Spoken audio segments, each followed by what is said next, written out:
So I also made a Discord guide in my Discord and the Halo settings guide. If you want to just follow a step-by-step guide, I have it all listed out here with screenshots to make it super easy for you. The link to this will be in my description. If you do follow this guide, I would love it if you, kept the video playing while you followed the guide along, or, muted the video while you follow this along in case you like text-based better. I would appreciate that a lot. But yeah, this might be a little easier for you, so that will be in the description, or you could just follow along with the video. If this guide makes your game feel significantly better, I would love it if you came back and commented to vouch for it. I know I got a lot of vouches on the last video, but these settings are even better than those. So I think you guys will really like these, and I would love it if you came back and let people know how it felt for you. So for this fix, I am actually making VSync work. So in the last video, FastSync actually doesn't work with DX12. And because of that, you could still end up getting some tearing, and this is to remove all of it. I spent like 100 hours plus trying to make VSync not cause the input lag that it causes with Gsync. And all the tests I've ran just says the latency is the same, but this is the only thing that made it feel right, if that makes sense. As someone who plays ranked in lobbies with pros and stuff, I know when it feels how it's supposed to feel, and no matter what I did, it would not feel right until I changed this setting. So you're gonna go here. I'll leave a link to this in the description as well. You're gonna download Nvidia Profile Inspector 2404. Go ahead and unzip and open that. In the top, we're doing this for Halo Infinite, but I actually found this worked in COD for me as well. They say combining VSync with Gsync isn't supposed to cause input lag, but I have Gsync compatible and it absolutely makes it feel terrible. So the first thing you're gonna do once you're here is go to your Halo Infinite profile and then export it here, save a backup version of it so you could go back to your original in case your game starts crashing or it doesn't feel right or you just don't like it or anything. Just make sure you save a backup of your profile. So if you trust me and you want to just copy my settings and get it over done quick, I will have my file in the description that will just overwrite your settings. So even with these settings, make sure that you have Gsync on in your Nvidia control panel, Gsync compatible. So if you have a FreeSync monitor, adaptive sync, Gsync, all of them will work. It will just give you this option down here. Click that, make sure this is on too. So if you just download my profile and paste it over yours, you could ignore most of the rest of this. So important, if you do take my file, I have rebar enabled up here. You might not have that in your BIOS enabled, so it could cause your game to crash. So if you're crashing, disable it. Or if yours is already set to disabled in yours, maybe keep it disabled. And then I have the shader cache at 100 gigabytes, so the game loads faster. So you have to make sure you actually have 100 gigabytes on the drive Halo is on if you set this, or it could also cause crashes, so be warned of that. So to use my file, just download the .nib file. You can download it from the Discord link, and then click import user-defined profiles, and then make sure your profile is on Halo Infinite. Click on import user-defined profile, import profile, and then just select the file, and then you're done. Profile successful. Click apply changes, you're done. So to change the settings manually yourself, you're gonna need to click this up here, show unknown settings, and then you're gonna have a Gsync and everything on. Go ahead and put ultra low latency to ultra and have this on here.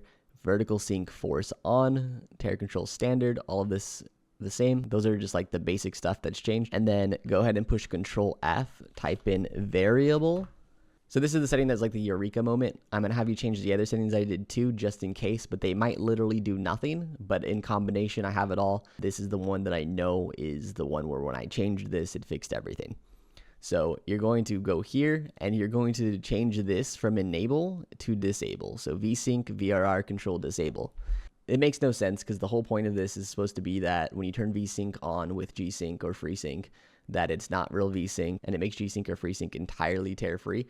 So that's what this is supposed to do. But disabling it, it still makes it completely tear free. So my tears are completely gone, but the lag that VSync gives is gone. Even if both settings show the same latency per frame or anything in different apps like Frame View or Cap Frame or any of those things, this makes it feel correct. Like your reticle feels the right way again. I don't really know how to explain it other than that. Disabling this makes the game feel like VSync is not on. So it removes that VSync feel that comes with turning on VSync. So the other setting I did, you're gonna push escape after you do that, control find, type in swap. This might literally do nothing, I don't know, but I did it anyway. Open GL default swap interval, force this off. Now, I don't know if it was just something on my end, but after this update, this setting right here was set to either prefer compatible or performance. I don't know why. I put it back to auto. It seemed to fix things. It might not be that way for you, but if it is, you could change it. This is going to automatically cap your frame rates because of the ultra low latency stuff. Just click apply, and the next time you launch the game, all these settings will be in. The next setting you're going to need to change here is go to your graphic settings, click change default graphic settings, and turn off variable refresh rate on Windows. So variable refresh rate on Windows is supposed to help Gsync and FreeSync and stuff, but I noticed this actually made my monitor randomly shoot up to the max hertz rather than staying low at 225 like it's supposed to. It would just randomly spike to 240 all the time. So I turned this off, and my monitor seems to be much better at actually syncing properly. So turn this off. So this next step is just for if you got stuck on RTSS and you couldn't get the reflex injector thing to show up, and if you could not edit the file in the profile folder. If you already figured all that out, you could just skip to the next part of the video. But I did change my reflex settings a little bit if you want to update yours to exactly what mine are. Running this with or without RTSS seemed to be fine. RTSS with the before frame presentation is still giving me the best frame timings and input lag consistency that I've found. So for mine, I am just running it at 1000, and I have it set to before frame presentation plus those settings that I put in the profile folder of Halo Infinite. Now, for the people that were having problems with RTSS not giving them the reflex injector thing, you need to go to the link in the description and scroll down and find this link right here, build 28004. I think in the last video I had this linked, but he actually has multiple betas on this page. So download this one and you will have it working. So for anyone that got stuck at not being able to save the notepad, you just right click on the folder, properties, security, then you click change system permissions here, and then you give your user profile permission to modify the folder, and then you could save into the notepad. So these right here are the reflex settings I ended up sticking with. If you put one right here, it just does the same thing as selecting it in the frame limiter. I'll put these in the description as well if you just want to copy my settings. But having reflex sleep at 1 seemed to give the most consistent input lag and latency. Sleep 2 ends up inconsistent because it is dependent on how long the present latency actually takes. And sometimes it ends up really fast and sometimes it ends up slower. This is just more consistent, and you get better frame timings with before frame presentation. And when I used present mon to measure latency in game, I noticed that it actually kept the latency lower because the latency wasn't getting as erratic. So this part is going to help you with your network for all games. I got this from a Steam networking guide. I'm going to show you the changes that made the biggest difference for me. Now, if you change these interrupt settings, if your computer is not good enough, it may tax your system a little bit more and make your game run a little laggier, even though your shots and stuff will register better. So change these back if you don't like it, but it is worth trying. So you're going to go to search device manager, click device manager, go to network adapters, click on your network properties, and then you're going to go to advanced. And then in here, what you're going to do is you're going to go to interrupt moderation, turn this off, disabled, interrupt moderation rate, turn this off. These two settings are the ones that could tax your CPU more. So if you have a really good system, this should just make your network better for like all games. But if you don't, then it may tax your CPU a little bit. I optimized my PC with my interrupt policies so that my mouse and my controller are actually on their own CPU core that Windows ignores and will not schedule any task on, but that's too much for this video, and that makes this not affect me whatsoever.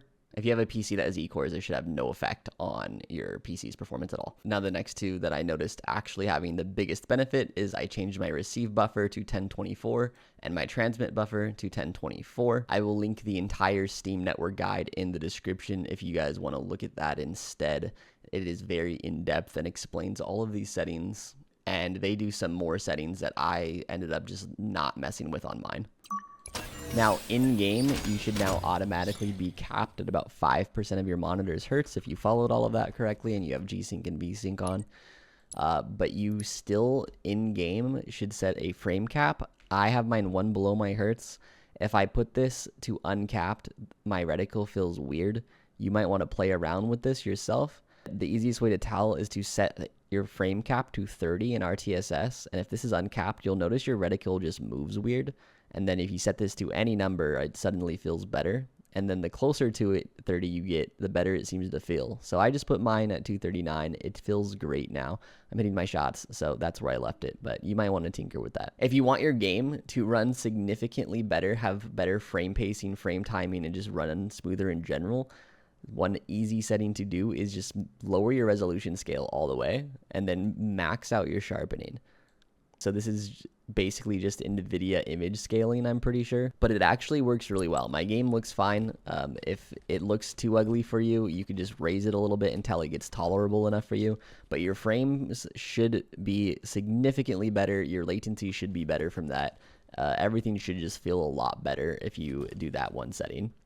If you're willing to try the exact same settings and turn that variable refresh rate setting in Profile Inspector back to enable, and tell me if you notice the difference, that would be great. I'd love to see other people say in the comments so I could figure out what is going on and maybe make the guide for other games too, because it feels completely different to me whether that's enabled or disabled. But all of the latency data things I have are basically telling me it's like the same latency, but I don't have the hardware like an LDAT to check if it is latency that only is appearing to you on your monitor rather than something your PC can actually see happening. My performance has gone up significantly since changing that setting.